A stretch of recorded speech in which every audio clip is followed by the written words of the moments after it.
Hi hello welcome to our YouTube channel. Imagine చేయండి, దుబాయ్లో settle అయిన ఒక మనిషి తన ప్రెగ్నెంట్ వైఫ్తో కేరళలో వెకేషన్కి వస్తాడు. ఫారెస్ట్ రోడ్డు మీద యాక్సిడెంట్ అవుతుంది. Wife missing.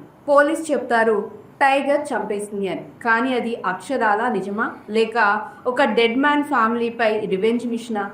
ఇది 2022లో వచ్చిన Malayalam movie psychological thriller Rorschach story. మరి ఫుల్ డీటెయిల్స్ ఒకసారి చూసేద్దామా? ఇక ఇందులో హీరోగా మమ్ముట్టి గారు ఆంటోనీ పాత్ర పోషించారు. దుబాయ్లో ఎన్ఆర్ఐ బిజినెస్ మ్యాన్, వైఫ్ వచ్చేసి సోఫియా. ఇక వీళ్ళది చాలా హ్యాపీ లైఫ్ అని చెప్పాలి. కేరళలో వెకేషన్కి వస్తారు.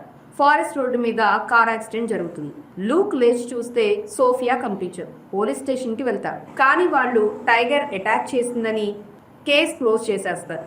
ఇక్కడ సస్పెన్స్ స్టార్ట్ అవుతుంది. లూక్ ఒంటరిగా సెర్చ్ చేయడం స్టార్ట్ చేస్తాడు. అలాగే ఒక హౌస్ కూడా కొంటాడు ఫారెస్ట్ బోర్డర్లో. అది బలన్కి చెందినది. బలన్ చెప్తాడు తన పెద్ద కొడుకు దీపక్ యాక్సిడెంట్లో చనిపోయాడు అని. డీల్ అయ్యాక బలన్ మనీ తీసుకుని వెళ్ళిపోతాడు. తన వైఫ్ సీత అండ్ సన్ అనిల్ని వదిలేసి సెకండ్ ఫ్యామిలీకి వెళ్తాడు. కానీ సడన్ గా బలన్ మర్డర్ అవుతాడు. అలాగే మనీ కూడా మిస్సింగ్. ఇప్పుడు క్వశ్చన్ ఏంటంటే, ఈ హౌస్ లో ఏముంది? లూక్ ఎందుకు కొన్నాడు? మీరైతే ఈ సిచ్యువేషన్ లో ఉంటే ఏం చేస్తారో కామెంట్స్ లో చెప్పండి. అంటే పోలీసులపై ట్రస్ట్ చేస్తారా, లేక సెల్ఫ్ ఇన్వెస్టిగేషన్ స్టార్ట్ చేస్తారా? ఇక స్టోరీలోకి వెళ్తే, సోఫియా టైగర్ చేత కాదు, దీపక్ చేత మర్డర్ అయ్యి. హౌస్ రాబరీ సమయంలో దీపక్ సోఫియాని చంపేస్తాడు, పారిపోతారు. కానీ దీపక్ ఇప్పుడు చనిపోయాడు కదా. లూక్ రివెంజ్ తీర్చుకోవటానికి దీపక్ ఫ్యామిలీపై టార్గెట్ పెడతాడు.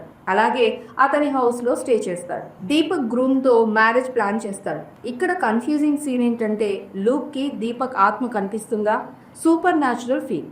సింపుల్గా చెప్పాలంటే అది లూక్ మైండ్లో రివెంజ్ మోటివేషన్. సీత చెప్తుంది హౌస్లో ఏదో ఉంది అని. లూక్ బలన్ మనీని ట్రేస్ చేసి దీపక్ బ్రదర్ ఇన్లా శశాంకన్ దగ్గర నుంచి తీసుకొని ఆ స్టోర్ రూమ్ని ఫైర్ చేస్తాడు. శశాంకన్ సస్పెక్ట్ అవుతాడు. కానీ అనిల్ రివీల్ చేస్తాడు తానే బలన్ని కిల్ చేశాను అని. మనీ హైడ్ చేశానని కూడా చెప్తాడు. ఇక్కడ కూడా సస్పెన్స్ బిల్డ్ అవుతుంది.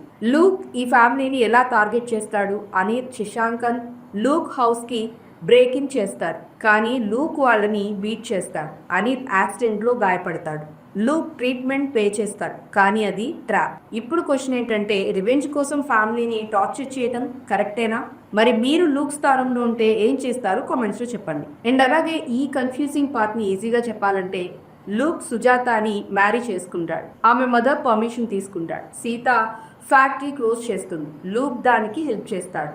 Head constable Ashraf Luke background investigate చేస్తాడు. దీపక్ క్రైమ్స్ రివీల్ అవుతాయి. లూక్ రివెంజ్ మోటివ్ క్లియర్ అవుతుంది. అష్రఫ్ బ్రైబ్ అడుగుతాడు. కానీ సీత పాయిజన్ చేసి అనిల్ శశాంకర్ని చంపేస్తుంది. సుజాత లూక్తో డిజన్యూషన్ అవుతుంది. ఫ్యాక్టరీ బర్న్ చేస్తుంది. సీత లూక్కి కన్ఫెస్ చేస్తుంది. దీపక్ అనిల్ క్రైమ్స్ తన ఆర్డర్స్ మీదే. ఇక్కడ ట్విస్ట్ ఏంటంటే, మదర్ సీతే మాస్టర్ మైండ్. లూక్ ఆమెని ఎలిమినేట్ చేయాలని డిసైడ్ అవుతాడు. సస్పెన్స్ పీక్స్లో ఉంటుంది. అనిల్ గ్యాంగ్ లూక్ హౌస్ని అటాక్ చేస్తుంది. లూక్ అనిల్ని కిల్ చేస్తాడు. సీత ఎస్కేప్ అవుతుంది. సుజాత పోలీస్కి రిపోర్ట్ చేస్తుంది. శశాంకన్ అష్రఫ్ మర్డర్ కన్సస్ చేస్తాడు. సీత అరెస్ట్ అవుతుంది. జైల్లో సూసైడ్. ఇక క్లైమాక్స్ వచ్చేసి లూక్ సరెండర్ అవుతాడు. జైల్లో సీత డెత్ విని సాటిస్ఫై అవుతాడు. సోఫియా రివెంజ్ కంప్లీట్ అవుతుంది. డార్క్ సైకలాజికల్ ఎండింగ్తో. ఇక ఇందులో మమ్ముట్టి పర్ఫార్మెన్స్ మైండ్ బ్లోయింగ్ అని చెప్పాలి. ఇంతకీ ఈ మూవీ మీరు చూసారా? చూస్తుంటే ఏసీ మీకు బాగా నచ్చిందో కామెంట్స్లో చెప్పండి. అలాగే ఈ వీడియో నచ్చినట్లయితే మా ఛానల్ని లైక్ చేయండి, షేర్ చేయండి, సబ్స్క్రైబ్ చేసుకోవటం మర్చిపోదు. మరొక అప్డేట్తో మళ్ళీ కలుద్దాం. Bye bye.